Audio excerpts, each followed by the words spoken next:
Stress, beautiful thing. Just put that there. A little bit stressed, not much stress, a lot of stress, bloody hell, I'm really stressed. You know, that sort of indication. Now, traditionally, when we're looking at people's health, this is the sort of stuff that we'd start with. Yeah? Bordering on boring, bordering on just numbers.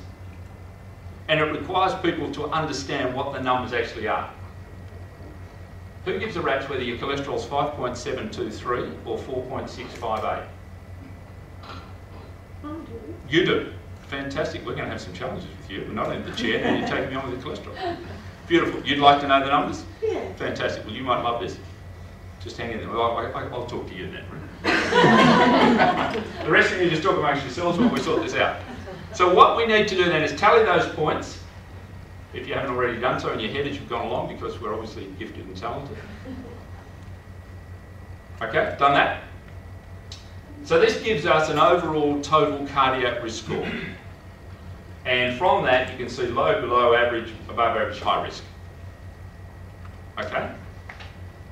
Most Australians at the moment sit in the average risk, 18 to 25. We find that once at least 50% of people die still of cardiac disease in this country on a daily basis. So it's a major issue. So how do you manage that? And what we've found is while since 1968 the incidence of coronary disease has been decreasing, as you would know, that was when we were at our peak. We're now on the way down. We've got fantastic surgery, a whole range of stuff that we can do. It still means that there's a lot of things people need to change. So what we're looking at is a way of presenting this data a little bit differently. So you can work out where your category is. Compare that to this, where the wheel basically says, and I've now got my James Bond laser pointer. There it is. Can anyone see that laser pointer?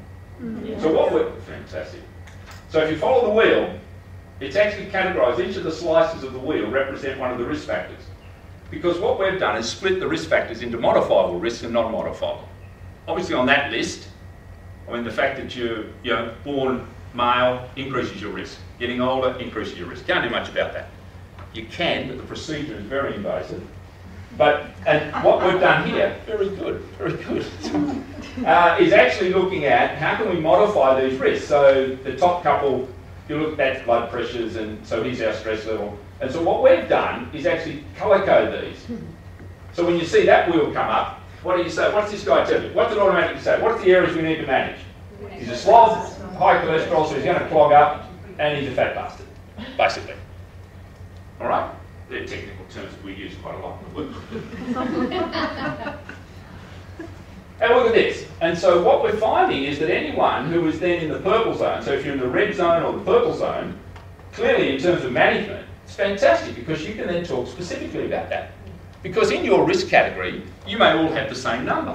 You might all end up 32. And is that a lot of points from one risk factor or a collection of points from a lot of risk factors? So we start to look quite specifically at how we can manage people that is personalised. And what this also allows us to do is that we can mix and match. So as people change, what you're seeing is all of a sudden, let's assume your cholesterol goes from red to purple. What's your first reaction? Is that a good reaction? Yeah, it's not bad. The fact that it's gone from 6.725 to 5.931, maybe it excites some people in the room. Generally, no, is our experience. You're taking my stress up. Stress. Now, which zone would that be? In the blue one? So we've got white in the dot, and this software is called White Dog, for all sorts of reasons that I can't explain. We've got the green zone, then we go to the blue zone, we go to the purple zone, then we get up in the red zone. So we can actually take any particular risk factor, any set of items, we can chunk it into categories, and we can allow people to track change. Isn't that exciting? Is the colour the degree to which that's an issue for that particular person? Yeah. So if it's brown, it's a high. But that's actually supposed to be red, yeah, so that's red. So you keep calling it red. Are you colour blind? That's red. It's brown. Burgundy. Yeah, so what it means is the higher the colour, as in the red, then it goes to purple. So the green areas for that person are really good. That's right, so they're on the improve. So what we can do then is people's systolic blood pressure or diastolic blood pressure decrease, you start seeing the colour change. Okay. And this what is about the white? That means it's not an issue at all for that That's person. right. That means he doesn't smoke, or she doesn't smoke. And, Yeah. and never has. These are all people. These are all real. This is all the data I use today is all real. No names on it. So it goes red. Red. You're red. Yep. You're brown. Purple. Purple. Blue. Blue. Green. White. Right. Yes. Okay, that's it. Okay. And there's a few later there. And what happens, we can spend a lot of time looking at individual changes. That's what we're saying. So the message today is about getting people to look after their own responsibility. Because in that traditional coronary risk profile you did, someone would then say, oh, you're, as we have done for years, oh, you're in the average risk factor category. Oh, okay, so you need to do a few things. This allows you to track the changes quite individually. So there's a few other examples as we go. Kids, well, I want to touch on some kids because of all the things, I mean, these kids today, they're getting a belting, really, in the health world. They're all fat, they've been told they're fat, they eat too much junk food, watch too much television, all this sort of stuff, really negative. And so what we decided to do several years ago when we looked at this with kids is that we started looking at using pedometers, you know, things you can hit, right? So we actually got kids to do stuff. And as soon as you put a pedometer on, as we would do with you, which counts the number of steps, how much activity you do, then of course kids started, whoop, yeah, talking to you on the spot, whoop, because we're measuring it. It's individual, it's personalised. We then no longer have to manage their activity. Because this little brown thing that sat on your hip, that kept telling you how many steps you took, fantastic.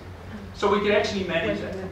And you know, now, you know, Jamie Oliver's belting it, you know, Kieran Perkins has been told he can't advertise Uncle Toby's. What a load of crap, basically. So you're dealing with someone that's got data that suggests that the kids are not in such bad shape, which contravenes just about everything you read at the moment. No, but I see it. Sorry. See overweight kids. Of course we all do. I'm not saying there's zero of them. No, but I see more in the school than I see. Okay, and that may be exactly the answer. So, you know, let's look at the data. Where are they getting the data? I mean, we saw a report from the ABC that said most kids in Melbourne are now obese. And then we find out it was a sample size as kids were in hospital, post all sorts of trauma. I mean, so all I'm saying is when you look at management of stuff, we've got to look at some of the data. And with some of the kids, what we're finding is we use a thing called BMI, body mass index, which is a relationship between your height and your weight. And just a quick, you know, eyeball test says most of you guys are in pretty normal shape.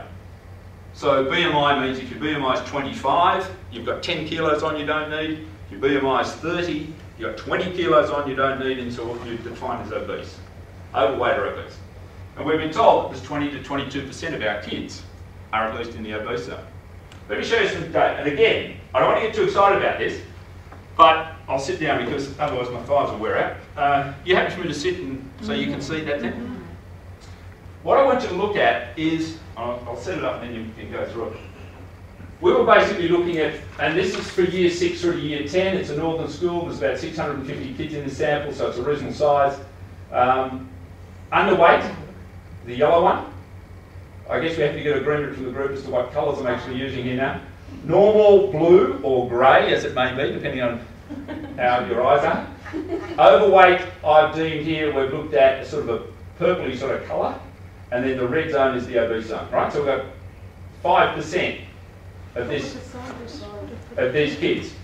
600 all across the years, right? We're going to go year 6 through to year 10. We're going to go really quickly through it.